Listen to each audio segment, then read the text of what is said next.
ትምህርቲ ንህፃን ክሳብ እርጋን ግጥሚ ብዶክተር ተስፋይ ገብረመድህን አንባቢ ዮሐንስ ጸጋይ ትምህርቲ ስማ ጥዕምቲ መብልዒት እንጀራ ቀለብ ሊቃውንቲ መጥፊት ድንቁርና አጽዋር ናይ ማሃዝቲ ህያብ ናይ ፈጣሪ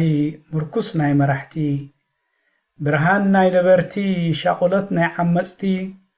ጉዝጓዝ ናይ ደቂ ሰብ ናይ ስድራ ሕብስቲ ማሕበራዊ ክብረ ጸጋ ቁጠባዊ ርስቲ ናይ ሓሳር መፍትሒ ዘይጠፍእ መብራህቲ ናይ መነባብሮ ብልሓት ናይ ስራሕ ናውቲ ናይ ፖለቲካ ልሳን ናይ ሓቂ መማጎቲ ናይ መንእሰይ ተስፋ ናይ ህይወት ስጉምቲ ናይ ቁርብ ዓመት ሽግር ንሓዋሩ ሃብቲ ተማሃሩ መንእሰያት ኩልኹም ንኣሽቲ ዕድመ ኣይውስንን እዩ እንተላይ ዓበይቲ ክመሃር ኣለዎ ሰብኣይ ምስ ሰበይቲ ነጋዳይ ሓረስታይ ሓዊስካ ሽማምንቲ እርጋን ከየርከበ ከይከደ መዓልቲ ትምህርቲ ሚዛን ናይ ደቂ ሰብ ትምህርቲ ዘለዎ ኣብ ኩሉ ይዕሰብ ትምህርቲ ዘለዎ ምስ ኩሉ ይዋሰብ ትምህርቲ ዘለዎ ቁም ነገር ይላዘብ ትምህርቲ ዘለዎ ከም ሰብ ይሕሰብ ትምህርቲ ዘለዎ ጥዑም ይምገብ ትምህርቲ ዘለዎ ብናብርኡ ይዓግብ ትምህርቲ ከምቲ ይሓልፍ ትሚሉ ንዝዕዘብ ጠፊእካ ምንባር እዩ ኣብ ጣሻ ኣብ ገረብ ትምህርቲ ኣይግዛእን ብንዋት ብገንዘብ መንእሰይ ተመኸር ቁም ነገር ክዝረብ ብዛዕባ ትምህርቲ ኪነታዊ ጥበብ ፍረ ናይ ጻዕሪ ካብ ትምህርቲ ዝድለብ ኣብ ገጠራትና ዝግበር ክኾነኩም ዛንታ መንእሰይ ይመሃር በሊዑ ብርኩታ ንትምህርቲ ይኸይድ ገስጊሱ ወጋሕታ መንገዲ ተጓዒዙ ጎቦ ምስ ኮረብታ ኮፍ ኢሉ ይመሃር ኣብ እምኒ ኣብ ባይታ ምንም ከይዓጀቦ ቁሪ ምሳስ ሓይታ ትምህርቲ ክቐስም ዘለዎ ሃረርታ በርቲዑ የጽንዕ ተንሲኡ ለይቲ ኮታ መስተንክር እዩ ኣብ ትምህርቲ ዘለዎ ቆላሕታ መሰረት መታን ክኸውን ናይ ሃገሩ ዋልታ ግን ናፍጢጡ ይጽበዮ ናይ ሳዋ ግዴታ ንነዊሕ ግዜ ኣገልግሎት ዘይብሉ መወዳእታ ገሊኡ ሃድም ናብ ሊብያ ናብ ማልታ ካብኡ ናብ ካልእ ይኸይድ ናብ ስደት መቐጸልታ ዕድመ ይሃቦ ኣብ ሰማይ ዘሎ ጎይታ መንእሰይ ዲያስፖራ ኣሎ ተስፋ ዝቆረጸ ገለ ኣብ ስደት ዝተወልደ ገለ ብንእሱ ዝመጸ ኣብ ቤቱ ዝነብር ወትሩ ምስተዓምጸጸ ፈቐዶ ሳስዒት ከይዱ ዝቆጻጸ መስተ ዝግልብጥ ዝመረረ ዝመጸጸ መግቢ ዝበልዕ ዝዓሰወ ዝነቐጸ ተመልከት መዘናኻ ዝኸበረ ዘጋየጸ ትምህርቲ ዝቐሰመ ጥጡሕ ባይታ ዝረገጸ ግርማ ዘለዎ ምቹእ ህይወት ዝሃነጸ ወግሐ ጸብሐ ካብ ትፋታሕ ካብ ትሕጸ ትምህርቲ ምኻድ ይሓይሽ እቲ ዝበለጸ ትምህርቲ ዘዋፅእ ንሓዋሩ ዝተመርጸ ናይ ትምህርቲ ጥቕሚ ቀጺለ ክጠቅስ ሓደ ሓደ ዝተማሃረ ሰብ ምስ ዘይተማሃረ ሰብ ኣዛሚደ ዝተማሃረ ሰብ ብትምህርቱ ይሰርሕ ዘይተማሃረ ሰብ ጉልበቱ የላሕልሕ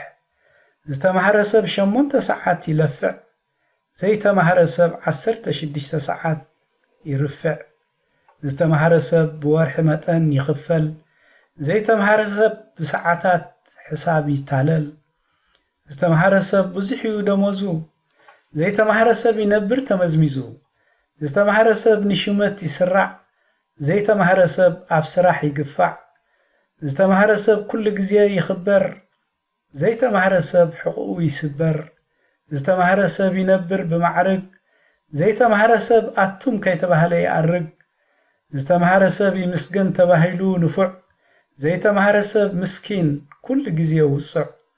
ዝተማሃረ ሰብ እናሓደረ ይሽውት ዘይተማሃረ ሰብ ብዓንተቦ ይመውት ዝተማሃረ ሰብ ብጽቡቕ ይጥመት ዘይተማህረ ሰብ መን ተባሂሉ ይግመት ዝተማህረ ሰብ መሰሉ ይሕሎ ዘይተማህረ ሰብ ቁልቁል አፉ ይዕሎ ዝተማህረ ሰብ ተዛሪቡ የስምዕ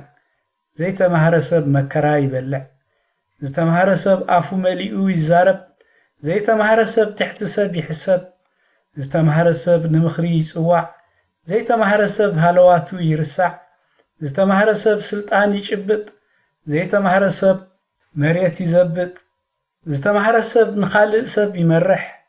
ዘይተማህረ ሰብ ንኻልእ ሰብ ይሰርሕ ዝተማህረ ሰብ ምስ ሃብታም ይዕልል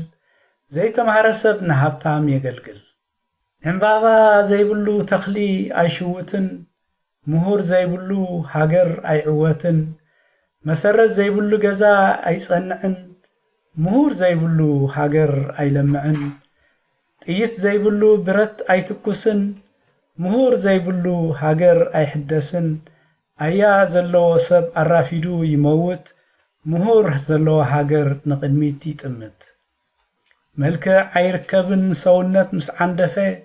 ትምህርቲ ኣይርከብን ግዜ ምስ ሓለፈ ውላድ ኣይርከብን እርጋን ምስ ኣርከበ ትምህርቲ ኣይርከብን ኮፍ ኢሉ ዝጽበ ይርዳእኒ ናይ ገለ ሰባት ሽግራት ትምህርቲ ንምኻድ ከም ዘሎ ጸገማት ቆልዑ ንምዕባይ ንምሕጋዝ ኣሕዋት በቲ ሓደ ትምህርቲ በቲ ሓደ ስራሓት ግን ኩሉ ንምዝማድ ኣሎ ብልሓታት ንትምህርቲ ዝኸውን ኣሎ ግዜታት ካብ መንግስቲ እንተኾነ ኣሎ ሓገዛት መደባት ምሕንጻጽ ንጹር ሜላታት ዕላማ ክፍጸም የድሊ ጻዕርታት ነዊሕ እንተወሰደ ብዙሕ ዓመታት ጻማ ይርከብ እዩ ናይ ዓወት ብስራት እናሓደረ ዘሐጉስ ብዝተረኽበ ዓወታት ኣሕዋት ኣሓት ሓደራ ዘክሩ ንቑርብ ዓመት ከይመሃሩ ሙሉእ ዕድሚኦም ይድንቁሩ ጥበብ ተማሃሩ ከም ምሁር ክትክበሩ ካብዚ ንላዕሊ እንታይ ክትምከሩ ክብርን ምስጋናን ንልዑል ኣምላኽና ረህዋን ሰላምን ንሓላል ህዝብና ዕድመን ጥዕናን ይውረድ ኣብ ኩላትና ትምህርቲ ይዓንብብ ኣብ መንእሰያትና ዶክተር ተስፋይ ገብረመድህን 19 ሰነ 2024 ኣንባቢ ዮሐንስ ጸጋይ